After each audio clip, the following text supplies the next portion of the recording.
Alright, so I got a call from Owen the other day, the dude that runs the channel, and he basically suggested that why don't I start doing TV-related things, because I guess there's some things on Netflix he wants to go look into, but I had told him that it just so happened that Fargo was starting. This would have been last night. So I said I can start by doing that on a weekly basis and see where we end up. So in the event that you were curious, that's why you're getting this. So this first episode is, I think, called The Law of Vacant Places. And it's, to start off real quick, as far as the first two seasons go, I did really like Season 1, and Season 2 I thought started off really well, and I know that I know people are crazy about Season 2, at least from my experience, and as much as I do like it, I do think it kind of lost its footing a little bit and ultimately ended in kind of an unsatisfying place. I do think a problem both seasons had is that they've got 10 episodes to work with, when I think, judging by both seasons, they probably could have covered everything they needed to in 8. That's just where I'm coming from. So, but I still was very excited going to this one, especially with our brand new cast.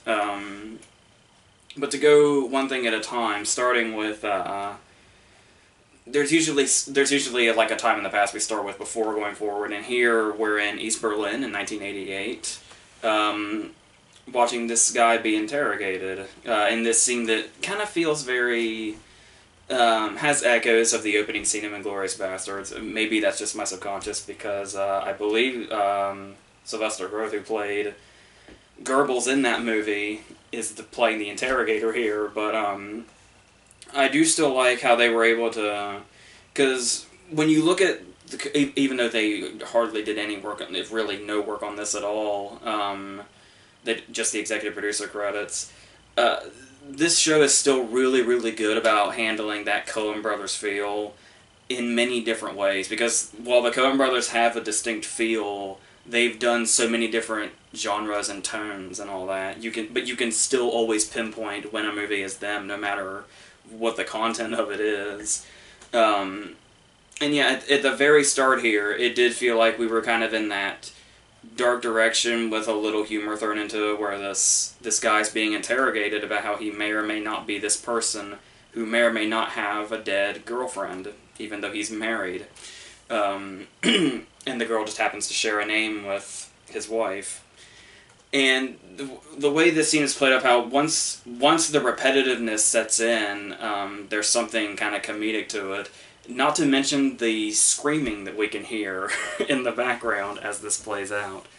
And of course, it seems like this won't be connected to anything, but I'm going to assume down the road we can be assured that it will be.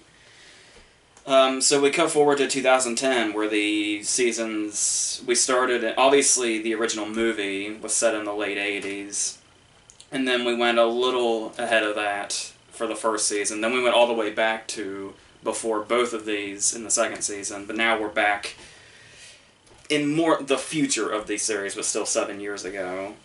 And we get this big, long 20-minute intro before we get the title and the "This is a True Story" opening. And one of the things that immediately stands out here is what Ewan McGregor is going to bring for the next 9 episodes of this series, given what he shows us here, playing this dual role. And first off, I love the idea that he's playing both characters, but they're not even twins. One is a little older than the other, by like a couple of years or something. And the way he's, as you've heard me talk about with things like Armie Hammer and The Social Network or something, I'm a real sucker when an actor can play different characters in a movie and make them so distinguished and their own thing. And McGregor definitely pulls that off here, with Emmett being the more well-off brother and being the kind of, clean-cut one, and ultimately more successful one.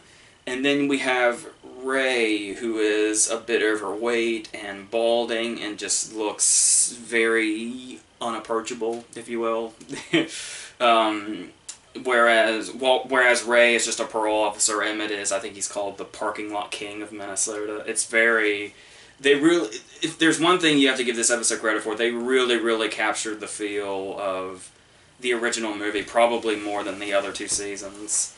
Though I do like that there's always those little touches. Like, I think between season 1 to now, I think every single Coen Brothers movie has been referenced at some point. Whether it be like a visual or whether it be like a line of dialogue or something like the whole opening with Kieran Culkin in season 2 takes place at the Waffle Hut from the Lady Killers. And then like in this episode we get this very brief visual history of Ray and Mary Elizabeth Winstead's character, and she has that Nicolas Cage from Raising Arizona shot as she goes through the mugshot. So I love that they do that without playing up, and sometimes I feel like it's in really big ways, like in the last couple of episodes of season 1, it was like Billy Bob Thornton's character and Martin Freeman's character basically took on the roles of Anton Chigurh and Luella Moss, it felt like. So I like when it's subtle, and I kind of like when they do it in big ways too. They do it in a way that feels like an homage without being derivative, which is really important when you're evoking that feel. And that's what I really love that this show does, is it's able to kind of, whether it be the comedic aspect or whether it be the dark aspects, this show is able to kind of evoke what the Coen brothers have done in their past movies, and that they can do them both like that. And it is trying to be it can be a bit stylized in its direction. Like, have you ever seen pissing in a cup done in a more stylized fashion? And there's, I really like the shot towards the end of the episode when Carrie Coon is investigating the house after her stepfather's been killed by Scoot McNairy, and we're just focusing on the hanging light bulb as she's searching the rooms. I thought that was a really well done shot. Every now and then it can maybe feel a little over stylized, like when Ray goes off to do something at the party at the beginning and we just follow him, only we do that upside down shot. That's where you kind of stop and think, maybe you're just a little over stylized now. That doesn't really add a whole lot to anything, but for the most part, that kind of thing is limited. So we're bringing in more actors that are people who have had experience with the Coen brothers, like Michael Stuhlbarg. I swear Michael Stuhlbarg was born for these guys. I'm really surprised this is only like the second project with their name that he's done. He's a lot more like a Coen brothers character in this than he was in A Serious Man. He was the star of that movie. And then we have David Thewlis here, who so far has only had one scene.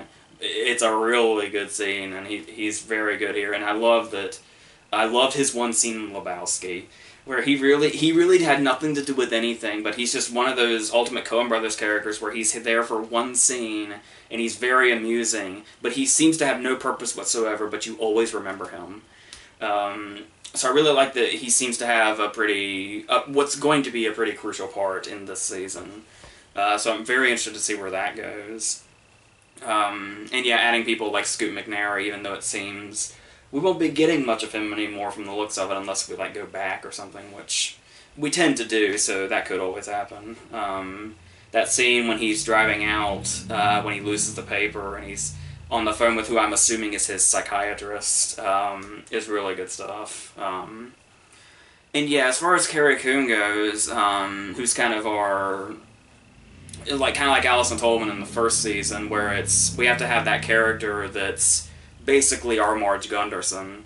And when I saw the little TV spots for it, and it was, she was the cop and she's doing the voice, it's kind of like, and I kind of had this problem with Alison Tolman too before I saw her performance, and that was are they just going to evoke Frances McDormand and leave it at that, and not go beyond it? But she seems to really have her own character that she's going to be building for the next 9 episodes here. So I'll be definitely, I really loved her. I don't remember what show she's on. It might be The Leftovers or something. The only thing that really stands out that she's done that I've actually seen is when she was Ben Affleck's sister in Gone Girl, which I thought she was amazing in. So I am really curious to see what she's doing here. I probably should have learned my lesson when I saw Alison Dolan's performance of how it may look like they just want to be Frances McDormand, but they'll bring their own thing to it. I'm certain. I did have some problems, like, as far as, I understand, if you're, like, gonna build up, and you want to make sure that you don't, completely blow your load in the first episode, but I couldn't help but notice that this episode kind of seemed, because when you look at Season 1 and Season 2, and I understand wanting to take a different direction from what you've already done, but when you look at Seasons 1 and 2, there was, like, an instant hook, like, in the first few minutes, especially in Season 2. The opening of Season 2 is just incredible. And here, we don't really get that instant hook. We kind of have to wait a little bit. And while I do understand that it's good to have some build-up to get to a payoff, I couldn't help but take it as, it's like this episode, they used the whole episode to reach a point and accomplish something that the other two seasons would have done in their opening moments. So it's almost it feels less like build up and more like maybe it's sort of straggling behind a little bit. And there were some cases too where it kind of felt like when we see the first season of Season 1 and the first season of Season 2, it feels like we're getting an introduction. It feels like we're being brought into a world and we're being introduced to characters for a first time. This didn't really feel like much of an introductory episode. It kind of felt like we were just dropped in it. Kind of like, almost like you're trying to pick up a show in mid-season or something. And I get, wanting to, having like an opening to where you get to piece stuff together later. But still, to kind of feel like you're playing catch-up on your first episode maybe isn't the best place to be, always. But I guess it just depends on how they handle the rest of the episodes, which of course we will ultimately learn. But yeah, there were other stuff in there like the bathtub thing, when it felt very, obviously the main focus here is like the Coen brothers and obviously referencing their style.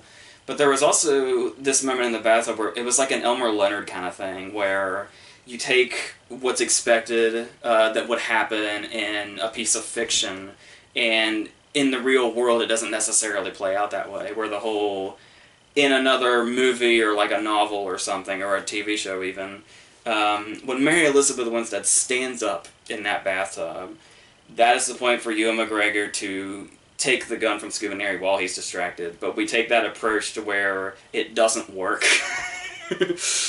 And McGregor is just as distracted as he is, and it doesn't quite go as planned. It was very that inserting reality into crime fiction that Elmore Leonard was really good at. So yeah, overall, it definitely is, like, for a while there I wasn't completely sure. I was kind of always on board because the performances alone, especially McGregor, were enough to pull you in and want to see more. And I'll definitely want to see more of what he does with his character, as well as, Carrie Coon and Mary Elizabeth Winstead and all them. Love to see what happens when David Thewlis comes back.